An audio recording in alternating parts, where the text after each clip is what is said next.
Africa's energy future requires a massive funding, especially the key infrastructures that will deliver power to millions across the continent. Not beyond financing, however, there are other issues nagging at the investors' purse. This include policies and regulatory environment, risk guarantee, and many more. Now let's get some ideas from this panel of experts speaking at the recent Standard Bank Sustainability Summit in South Africa. So thank you for those introductions, everybody. Anna, you gave me a really great segue into the first question that I wanted to ask in the question that you posed earlier. Your work with Greenco takes you into some very challenging sub-Saharan African markets. And given your personal experience, and I could see your passion coming through in the question that you asked earlier, and we touched on this a little bit in some of the prior panels, but I'd really like to get your sense of the climate change impacts that you're experiencing on the ground in some of these markets like Zambia, which are exacerbated by the droughts and the climate change that we're seeing. No, absolutely. So I've been living personally in Zambia for almost a decade now, and our headquarters are in Zambia. So last year, and already 2019, we suffered the first drought. Then immediately last year, there was a very significant drought, which effectively left the power system extremely unstable, so much so that not only was there load shedding, which is just as business as usual during drought, but we actually were almost witnessing the entire system collapse. So with significant, the only way to overcome that was through energy imports and through cross-border integrated market that exists, which is the Southern African Power Pool. So what we packaged together with Standard Bank, and it was, as Helen said, a very innovative project, and really credit goes to the bank for following suit and for looking at trading models in that level of detail. But what we managed to put together in collaboration with ZESCO towards the end of last year is to ensure that we bring in 10% of total energy capacity of Zambia for the next 5 months.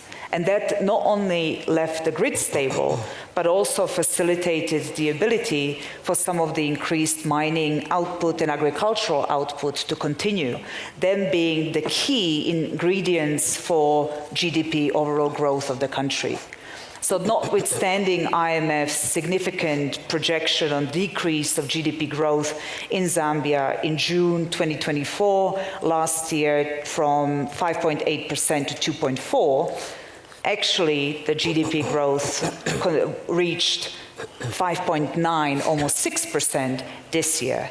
Why? Because we managed to stabilize the grid, which managed to facilitate, not only through cross-border imports, but renewable energy projects that we help deliver on the ground, additional capacity to make sure that those two key industries are kept whole. Because otherwise the overall economic would be not only climate catastrophe, but economic catastrophe as a whole. I think the one thing that we've been successfully doing is to see energy security, energy efficiency, cost competitiveness, and the ability for us to see a significant shift in the way that we produce energy through a just mechanism as an integrated approach. And I think through the work that we've done, we've been able to do that, and may just by use of examples. I mean, when we sort of did the changes to the Electricity Regulatory Act, and the Schedule 2 that allowed for registration of utility scale generation projects, and of course embedded that now into the subsequent era that came into effect in 1st of January 2025. The more important part was that, you were not only producing for own use, you were producing for multiple off-takers that was not Eskom. And I think that was fairly significant. When we track the projects that are there, in actual fact, businesses take decisions on what would be the lowest sort of cost of what generation outbuild. So there's choices. The law doesn't say you've got to build this or that. You make choices around the generation capacity. And we track the 22.5 gigawatts of electricity generation. 95% of that is renewable energy. So businesses consciously decide to invest in those decisions because of sustainability reasons, because of cost competitiveness, because of efficiency, and because they see themselves in the future growing and having to get export markets, and these are important decisions that they do take. So the choice is not just, it's energy security versus that. I think that what we have seen is integration of that. And so, of course, there are trade-offs in this conversation, so I put it in a nice way, but in actual fact, there are always the sort of trade-offs that are there. But the point of the matter is that we can present any form, and I missed sort of Bjorn's conversation early on presentation, but I got the back end of the debate with Deepak.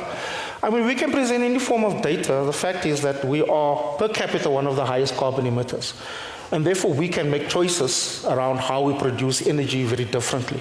I think let's start off with understanding what we mean by the energy trilemma. So it's really the challenge of simultaneously achieving three critical but often competing goals, which is energy security, it's energy equity and inclusion and affordability, and then it's environmental sustainability. And that's a difficult choice, right? We have the choice as a country. Every country in the continent makes different choices. They have different resource bases and different contexts in which they make those decisions.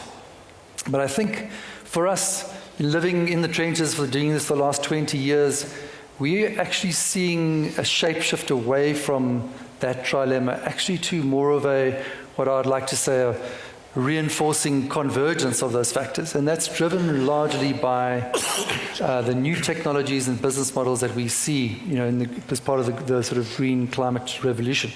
And it really is a revolution. I'll get onto the revolution in a second, especially from a solar point of view. So today, unlike some of the facts that you might have heard earlier, my facts are different. And my facts are today, solar and wind is undoubtedly the most affordable form of energy that is deployed globally and on the continent. The intermittency issues are rapidly being solved with new technologies for battery energy storage systems. And those price points now you'll see from dispatchable power that's gone out in South Africa being least cost that outcompetes equivalent spinning reserve fossil fuels, etc. So we are seeing that every day, and we're seeing it actually increasing. The prices are getting lower and so increasing in momentum. So we see that the sort of other part to that is that we are terrible at transitioning. We've got a bad transition track record for all the reasons. Human behavior, we resist change, sunk capital, the strategic interest driven by profit. And as Mark Twain said, denial ain't just the biggest river in Egypt. The IEA is telling us that in 2024, global spending on energy or investments hit $2 trillion. But what they also tell us is that only 3% of this $2 trillion came to Africa, which is quite astonishing. And I'm sure you would have heard earlier, we only get 3% of this 2 trillion, but we know that 1 in 2 people do not have access to electricity. We also know that more than 500,000 women and children died prematurely on the continent due to lack of access to clean cooking. So, I mean, this is the situation. We're sitting with $85 billion investment gap on the continent. And infrastructure South Africa, within South Africa, obviously, is seeking to close this infrastructure investment gap. And if I can just summate in a nutshell, this is being achieved really through three mechanisms. One is providing limited fiscal project preparation funding to infrastructure projects. The second, given that we are providing limited fiscal funding, is to then attract non-fiscal funding from other actors to the infrastructure projects. And then the third really is expediting permitting and licensing of projects. So making sure that once the project is there, it's getting to a financial close and getting to commercial operation.